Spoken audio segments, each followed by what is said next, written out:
Hello, this is Yoda from DomiNations on December 17th, 2016, here with a quick update and my first World War attack. So on updates, mainly been focused on research and wisdom and prosperity. We are working on our 14th out of 50, and we're continuing to work on the arts machine. So you can see, if you look at the walls, we're 180,000 saving on level 9, and on my level 8 walls 60,000. So basically 60% savings thus far, and we can go up to a maximum of 10% when we've cleared the two areas in that the university. Just looking at the library, it's continuing to work, and the goal there is to work on the planes and working up on oil. I need 67,000, and then I'm going to work on the wall miner once that comes up, or the engineer, and that's it. The only other difference is I've got now all 4 mortars updated to level 6, and working with those troops, I turned them to a stable and going to work slowly on moving up the stables. I thought going forward, subject to sales, I'm going to continue working on a couple items in the university. I'm going to always try to have a forest working, and then remaining troops work on something like the ballista cannon tower and moving up the stables. And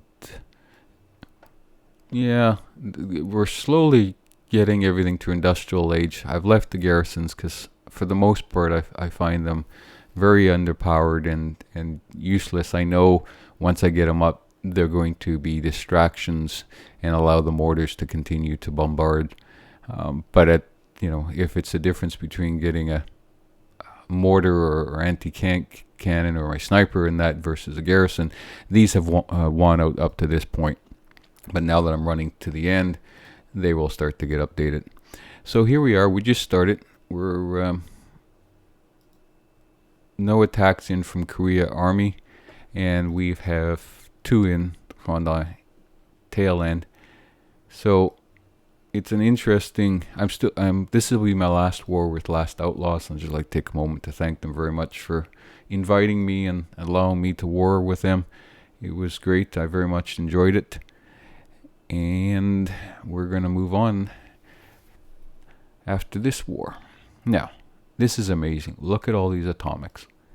You've got atomic all the way through 9. You get a break in a global, and then you go back to atomic, global. I mean, you scratch your head and you got to wonder, how the heck are we even warring against them, until you get the last 4 and you see that they've played with the algorithm and they've stuck 4 really low Classic Age, Iron Age bases in here that are very much a joke. I mean, if you sort of look at it, somebody just sort of set it up and then forgot about it. So it's very much a waste. But it is very much helping them to lower their experience points they necessary to find a match. And I know that they could be saying that we sit forever because we're so powerful, we don't have any other alliances to battle, but that's makes it an unfair match against someone who, like us, are more evenly throughout. But you know what? Until Nexon fixes that, it's going to continue, and to me, they partly reflected now in the glory points. We can get 903 and we only lose 93, and they would be the reverse, but they still get the resources. And so, I don't think it's much of a fix from Nexon, and we'll see what else they're going to do. But enough about that. I am ranked number 21. I'm going to go up 1, and I'm going to look at base 20. Base 20 is a 160 global Korean. And although it's global, but the only thing that probably is going to be global is the resistance. And the reason I say that is that the library has been updated to global. And what that means is that we could very much be attacked when we destroy the barracks and the factories and so forth. And you also see that they have 2 factories here. So that could be a concern. They have 3 air defense, but very strange. They've got the air defenses and they've got the readouts all in this corner. And I don't understand that. Along with the bunker, and they only have 1, but they have 2 sniper towers, but it's only level 1. And then they've got 2 upgraded industrial age mortars, but the other 2 are back in the Enlightenment age. Town center sitting out in the open, which seems very strange. The generals are only 8 and 7, and we only have 1 tank depot. The other ponies are, or stables are actually ponies. So this is a rusher, I guess you would call it. Same with planes. Planes are not very strong when you look at them. They haven't been upgraded. So I'm not quite sure the logic here. Healing carts also back in Enlightenment age, it looks like. So 1 coalition only. So this one, you're looking at traps, and traps are probably right around here. Traps could be in front of the town center, could also be running along the inside here or on roads. After this point, we really don't know. Or in front, we really don't know, other than guessing that the most obvious spot probably is right here and possibly right there. So what do we want to do? Well, we want the quick victory. We want, ideally, if I was a quick dropper, I would drop here and move into this cell and start cleaning out this stuff and take the town center along with it. From here, I can clean out this row, I can clean out this row, and get to pretty much half of the base if I dropped here. If you've watched any of my videos, you know my dropping is atrocious. And so while I like to do that, and the other benefit of that is I avoid any bunker or barracks or factories. So this, if someone was able to drop quickly and do a 2 or 3 finger drop, that's what I would recommend. Unfortunately, that is not me, and I have to play to my ability. So I'm going to drop here. And this allows me to get all my drops out. I'm also going to drop the Alliance troops last because they are the S-35 tanks, and they're going to make a beeline to there, and they're going to trigger the town center. So shooters first, then we're going to work through, and we're just going to clean out to here, and we'll see that this town center may even fall without me having to rally because it's wide open. Going to on the sabotages, as they're working, we just have to be careful of that, sort of that circle. It's a little wider on this side. So we're going to look at doing a sabotage here as we get close, and that's going to freeze that, and then we're going to do a sabotage on this side, and that will freeze those, and then that will allow me to clean this out. And I'll probably look at doing also plane on that, and then also the other thing I can look at is I can look at doing a plane. But just before we move, let's look at the center point. Always before I attack, I look at the center point. Whoops. That's not good. There. And then we look at the center point up to here. Yeah, that's dropped a little, so this is probably a little high. So my center point is right about there, and that's an important part to remember, because if we have a center point here, and we divvy this up into quadrants, we know that if I'm going to attack this with my planes are going to come this way and then turn around. And so the only thing I have to be concerned about with the plane are these 2 towers, and they're not going to, knock on wood, take out my 3 planes. And I will be able to take out that tower. And then, depending how it's going, I can do the same thing if I take out this and send the planes for this. And remembering that my center point is here, you can see that this tower is in this quadrant, so my planes are going to be coming in from this angle. And so they come up here and they will wrap around. And there's nothing other than this 1 tower that will be able to take down the planes. These, I find, don't do a great job when the plane's zipping by. They do better if the plane comes in, takes something out, and then goes, oh, now I'm going to zip around and hit me if you can, and they just keep driving over, then decide to take out. That drives me nuts, and that's what the planes do, and it gives everybody a chance to take a shot at them. So so that's enough about the planes. That's enough about the TAC. Let's get back into it. I think that sort of explains everything. Not going to use a sabotage in the fort because it's just an 8 and 7, and we'll be able to take that out. Okay.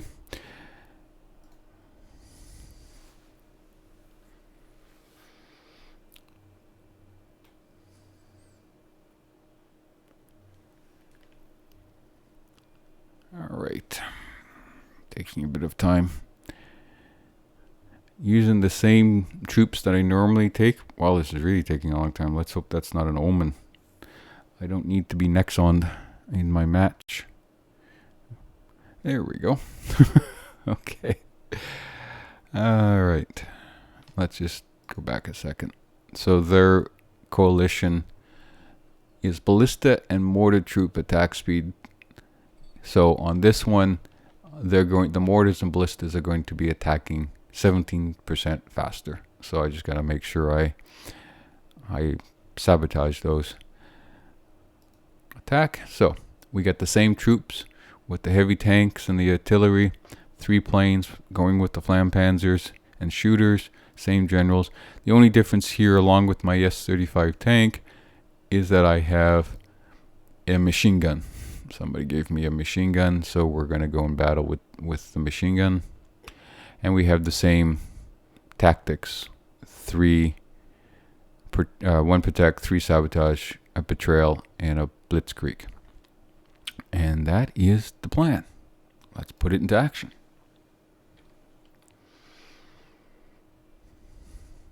Okay. So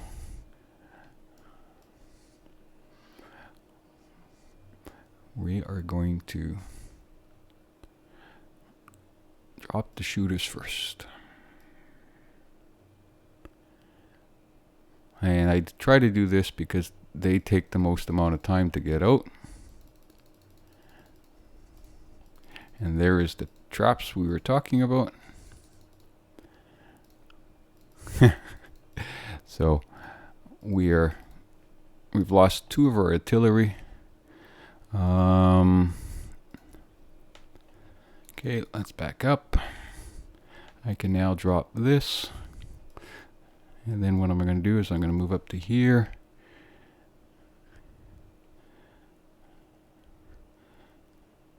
And we're going to sabotage that one. And sabotage that. Great. And now let's rally to here. And you know what? We're going to protect everybody. There we go. And let's use the planes to help. And I'm going to use the planes here. And we're sitting in dead zone because my guys did not take out these mortars. What happened with my planes? I lost the plane, but the sniper... 2 SAM. There were traps. There were 2 SAMs sitting there. Okay. Now we're cleaning out everything like that. You know what? Let's betrayal this guy. Thank you. Now